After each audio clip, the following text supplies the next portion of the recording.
நீங்கள் தேசிய மக்கள் சக்தி ஒரு வருடத்தில் மாற்றங்கள் ஏற்படுத்த முடியாது என்ற கருத்தை சொன்னீர்கள். அது பலரும் சொல்லக்கூடிய ஒரு கருத்து, அது ஏற்றுக்கொள்ளக்கூடியதுதான். ஆனால் மாற்றத்திற்கான ஒரு அச்சாரம் என்று சொல்வார்கள். ஒரு நம்பிக்கை ஏற்படுத்துவதற்கு அதீதமான எந்த மாற்றத்தையும் ஏற்படுத்தி இருக்க வேண்டியதில்லை. அரசியலமைப்பில் இருக்கக்கூடிய இந்த மாகாண சபை தேர்தல்களை ஏனும் நடாத்தி மக்களுக்கு ஒரு நம்பிக்கையை ஏற்படுத்தி இருக்கலாம் அல்லவா இந்த ஓராண்டு காலத்தில்? அதற்கு வேறு காரணங்கள் சொல்ல முடியாது அல்லவா? நிச்சயமாக அதை நடத்தி இருக்கலாம். அது அடுத்த வருடத்தில் அந்த தேர்தல் நடக்கும் என கூறுகிறார்கள். ஏற்கனவே ஜனாதிபதி தேர்தல் பழைய அரசாங்கம் நடத்தியிருந்தாலும் பாராளுமன்ற தேர்தல், உள்ளூராட்சி தேர்தல் என்று 2 தேர்தல்கள் நடத்தப்பட்ட காரணத்தால 3வது தேர்தலுக்கு கொஞ்சம் தள்ளி போட்டிருக்கலாம். ஆனால் நான் அதை ஏற்றுக்கொள்கிறேன். நிச்சயமாக மாகாண சபை தேர்தல் நடத்தப்பட்டிருக்க வேண்டும், அது நடத்தத்தான் வேண்டும், அதுல மாற்று கருத்து இல்லை. அது அடுத்த வருடத்தில் நடக்கும் என்றுதான் பலரும் எதிர்பார்க்கிறார்கள்.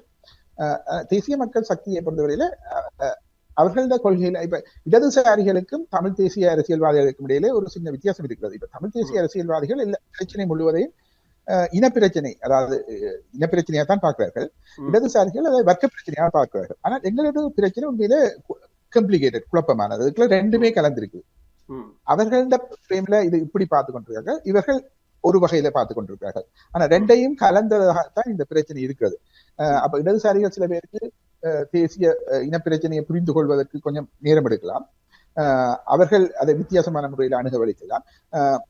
ஆனால் நிச்சயமாக இப்ப சில பேர் குறிப்பிட்டிருக்கிறார்கள், இப்ப தேசிய மக்கள் சக்தி ஆட்சியில் இருக்கும் வரைக்கும் இனவாத பாதிப்புகள் தமிழ் மக்களுக்கு இருக்காது என்றாலும் நாளைக்கு வேறொரு கட்சி ஆட்சிக்கு வரும்போது அப்படியான பாதிப்புகளை எதிர்நோக்க வேண்டி வரும். அந்த வகையிலே ஒரு தீர்வு தேவை என்பதை ஏற்றுக்கொள்ளத்தான் வேண்டும்.